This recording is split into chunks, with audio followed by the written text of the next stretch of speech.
You will hear a conversation between two students. One of them is explaining to the other how to use the university library. First, you will have 20 seconds to look at questions 1 to 4.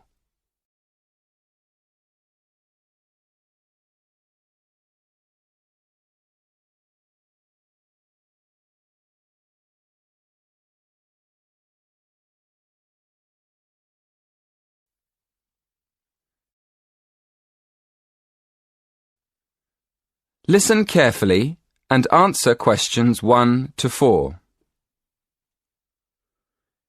Excuse me, Lily. Could you help me? You know, we've got an essay to write about eating customs across the world. Yeah, we have to borrow some books, don't we? Yes, but I missed the library training. Do you think you could show me how to find the books and how to take them out? Sure, no problem. Shall I tell you about the different parts of the library first? Oh, yes. Thank you very much. Okay then, let's look at the plan of the library. Here, you can see the main door on the north side that leads into the lobby. In the middle of the building, there's a big open PC zone. The lift and stairs are on the left as you go in, and on the other side of the building, there's the library cafe. That part of the library is pretty sociable. It's a good place to study with friends. I really prefer to study alone. Is there anywhere in the library I can go? Oh, if you like studying in a quiet place, it's better to go upstairs to the silent zone.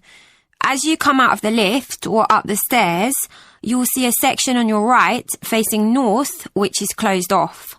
That's the silent zone. On the other side, facing south, are the bookshelves with all the cookbooks and... Before you hear the next part of the conversation, you will have to look at questions 5 to 10.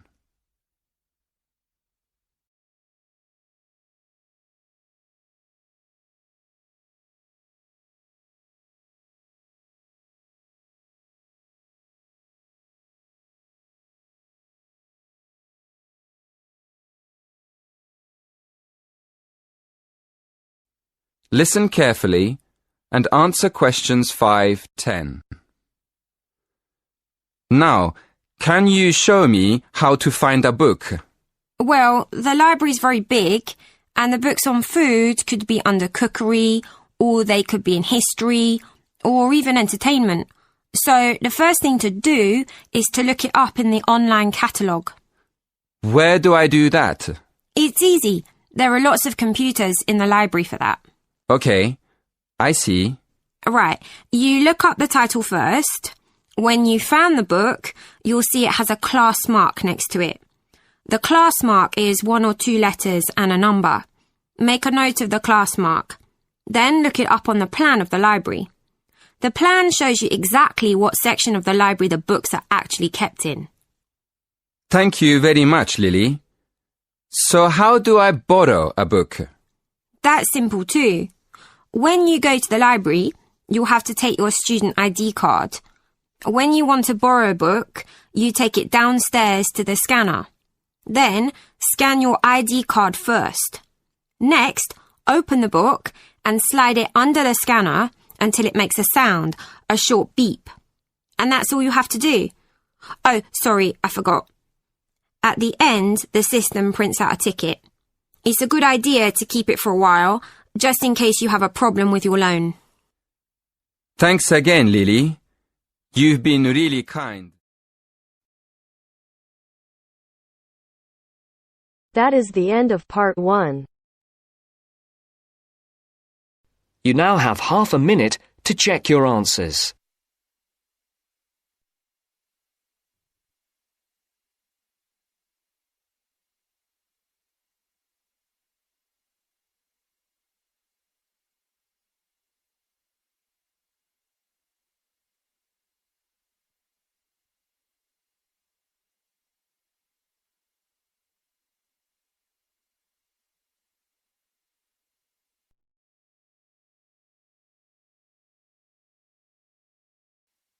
Now turns to Part 2.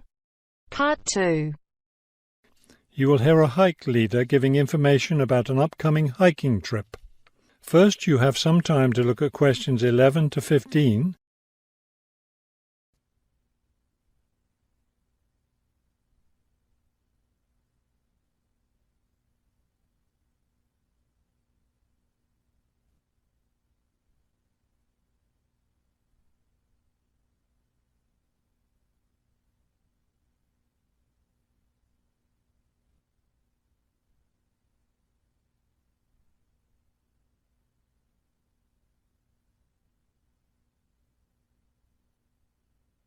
As you listen to the first part of the talk, answer questions 11 to 15. Good evening, everyone. As you know, this is our last meeting before we set off on our annual week-long hiking trip. So tonight I'll be telling you everything you'll need to know to be ready for the trip. Let's talk about equipment first. Having the right equipment is essential for your comfort and safety.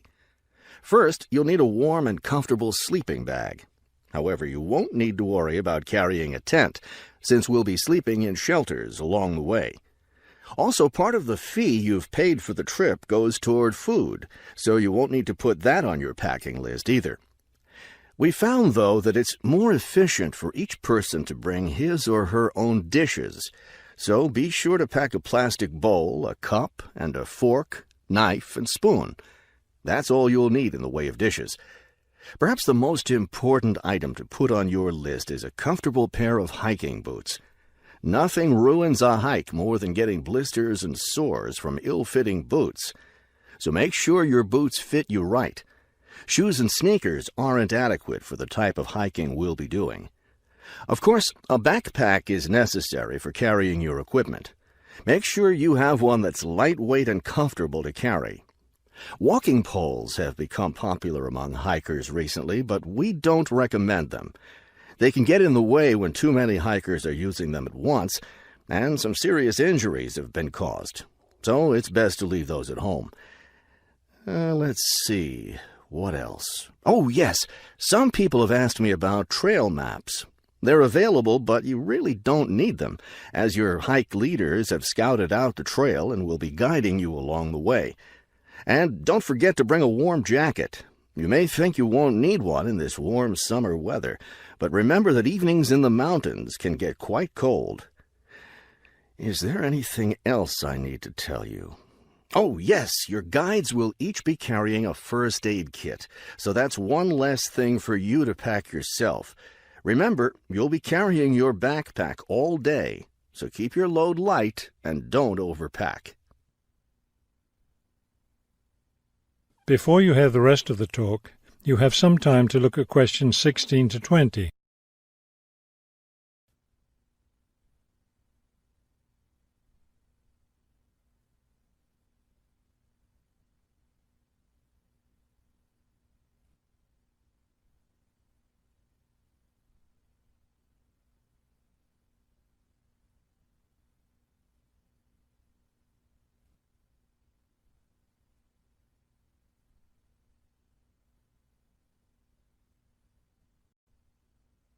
Now listen and answer questions 16 to 20. I know you're all experienced hikers, but it's always worth repeating the rules of the trail since they're so important. These rules are in place for the safety of everyone on the trip.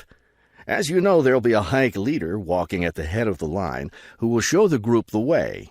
At the end of the line will be the rear leader, or sweep. It's important to always stay ahead of this person while we're on the trail. There are several different trails on the mountain where we'll be hiking, and they cross each other at some points. When you come to any intersection of trails, stop and wait for the rest of the group to catch up. This way we can be sure that no one goes off on the wrong trail. Let me emphasize here how important it is to stay on the trail. We'll be climbing through some steep and rocky areas. Don't be tempted to go off on your own and try to climb some rocks. That can be quite dangerous. Also, it's not likely, but it is possible that we'll encounter some large wild animals along the way. The last thing you want to do is try to feed any of them. That will just encourage them to follow us, which could lead to some dangerous situations. One last thing, before we set off hiking each morning, be sure to fill up your water bottle. This is perhaps the most important safety rule. Dehydration can be a serious problem when you're out in the wilderness, so you must always be sure to carry an adequate supply of water with you. I think that covers just about everything. Are there any questions? That is the end of part 2. You now have half a minute to check your answers.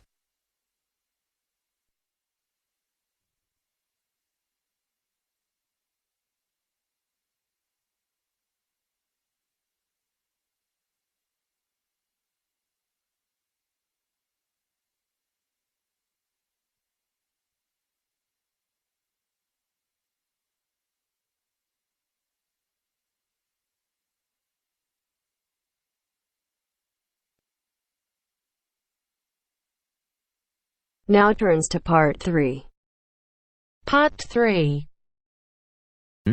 You will hear a discussion about a system of writing for the blind known as Braille. First, look at questions 21 to 23.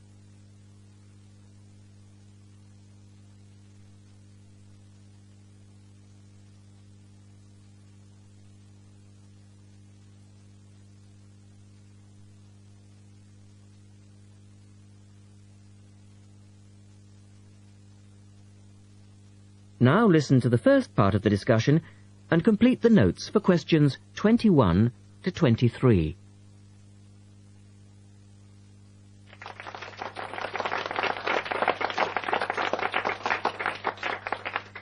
We're very pleased to welcome to our special interest group today Dr. Linda Graycar, who is from the City Institute for the Blind.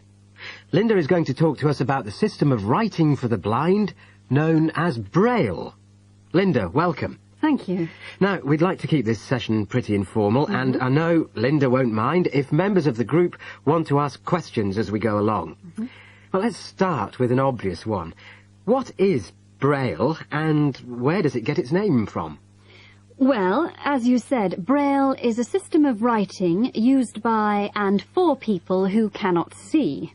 It gets its name from the man who invented it, the Frenchman Louis Braille, who lived in the early 19th century. Was Louis Braille actually blind himself? Well, he wasn't born blind, but he lost his sight at the age of 3 as the result of an accident in his father's workshop.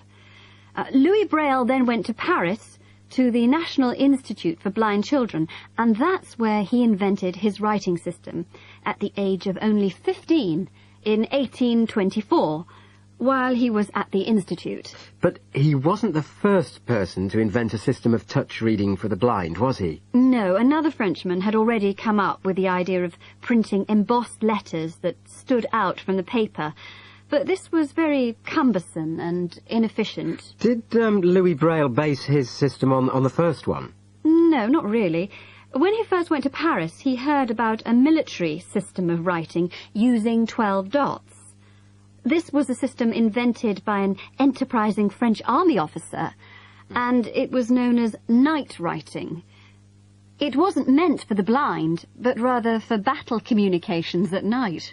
That must have been fun.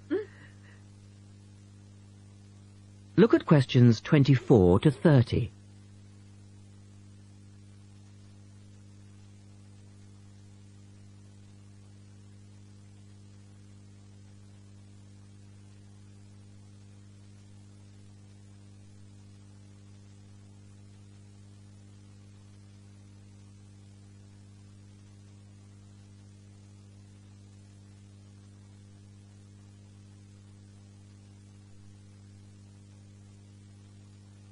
Listen carefully and answer questions 24 to 30. Anyway, Braille took this system as a starting point, but instead of using the 12 dots, which night writing used, he cut the number of dots in half and developed a 6-dot system. Can you give us a little more information about how it works? Well, It's a system of touch reading which uses an arrangement of raised dots called a cell. Braille numbered the dot positions 1, 2, 3 downward on the left and 4, 5, 6 downward on the right. The letters of the alphabet are then formed by using different combinations of these dots. Yes? So, is the writing system based on the alphabet, with each word being individually spelt out? Well, it's not quite that simple, I'm afraid. For instance, the first 10 letters of the alphabet are formed using dots 1, 2, 4 and 5. But Braille also has its own short forms for common words. For example, B for the word but and H for have. There are many other contractions like this. So you spell out most words letter by letter, but you use short forms for common words? Yes, though I think that makes it sound a little easier than it actually is. And was it immediately accepted? I mean, did it catch on straight away? Well, yes and no. It was immediately accepted and used by Braille's fellow students at the school, but the system was not officially adopted until 1854, 2 years after Braille's death. So official acceptance was slow in coming. I suppose it works for all languages which use the Roman alphabet. Yes, it does, with adaptations, of course. Can it be written by hand, or do you need a machine to produce Braille? Well, you can write it by hand onto paper with a device called a slate and stylus. But the trick is that you have to write backwards, from right to left, so that when you turn your sheet over, the dots face upwards and can be read like English from left to right. Oh, I see. But these days, you'd probably use a Braille writing machine, which is a lot easier. And tell us, Linda, is Braille used in other ways, other than for reading text? Yes, indeed. In addition to the literary Braille code, as it's known, which of course includes English and French, there are other codes. For instance, in 1965, they created a form of Braille for mathematics. I can't imagine trying to do maths in Braille. Yes, that does sound difficult, I agree. And there's also a version for scientific notation. Oh, and yes, I almost forgot. There is now a version for music notation as well. Well, thanks, Linda. That was most interesting. Now, does anyone have any last questions? Yes. Roughly how long does it take to learn to read Braille?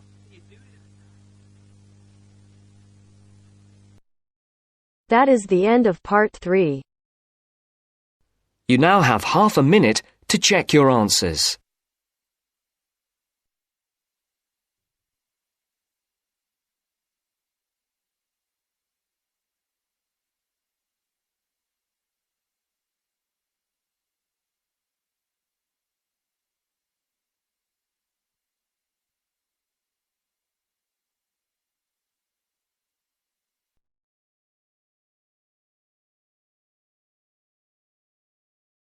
Now turns to part 4.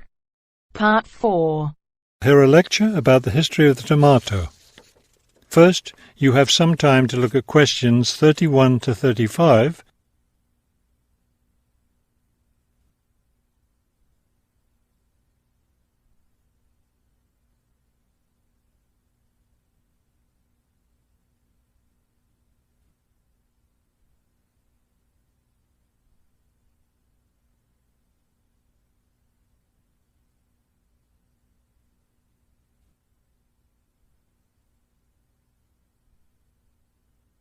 Now listen carefully and answer questions 31 to 35. The tomato is a popular vegetable, which figures in the cuisine of many countries around the world. It is particularly prominent in Italian cooking, but it was unknown in Europe until Spanish explorers brought it back from the Americas. The tomato originated in the highlands of Peru. From there, it eventually found its way to Mexico, where it was cultivated by the Aztecs. The Aztec tomato wasn't the large red vegetable we know today. Rather, it was small and yellow. When this small round fruit arrived in Italy, it was named golden apple for its bright yellow color. You'll notice I just called it a fruit. That's because a tomato is botanically a fruit, even though most everyone calls it a vegetable. The actual word tomato comes from the Aztec name for the vegetable, meaning plump thing. The tomato arrived in Europe in the 1500s and quickly became a popular food in Spain and Italy. In the late 1600s, the Italians began publishing recipes that used tomatoes. The British, however, had a different attitude toward the vegetable. It was grown as an ornamental plant in Britain in the 1600s, but it wasn't eaten because it was thought to be poisonous. It wasn't until the 1700s that tomatoes became part of the daily diet in Britain. Now listen carefully and answer questions 36 to 40. In the United States, tomatoes were also used as ornamental plants rather than as food for a long time. This attitude began to change in the 1800s. In 1806, a gardener's calendar mentioned that tomatoes could be used to improve the flavor of soups and other foods. Thomas Jefferson did much to enhance the tomato's reputation as a food. He first served tomatoes to visitors at his home in Virginia in 1809. Then, in 1820, a man named Robert Gibbon Johnson decided it was time to discard once and for all the idea that tomatoes were poisonous. To prove his point, he ate 1 kilo of ripe red tomatoes in public. 2,000 people gathered to watch this feat, which took place on the steps of the courthouse in Salem, Massachusetts. Amazingly enough, Johnson survived this stunt. The popularity of the tomato as a food began growing rapidly. Soon people all around the country were eating tomatoes. By the 1830s, American newspapers and magazines were publishing thousands of tomato recipes. However, all those recipes involved using tomatoes in some cooked form. Tomato salads and sandwiches were still unknown. It wasn't until a century later, in the 1930s, that it became popular for people to eat raw tomatoes. That is the end of part 4. You now have half a minute to check your answers.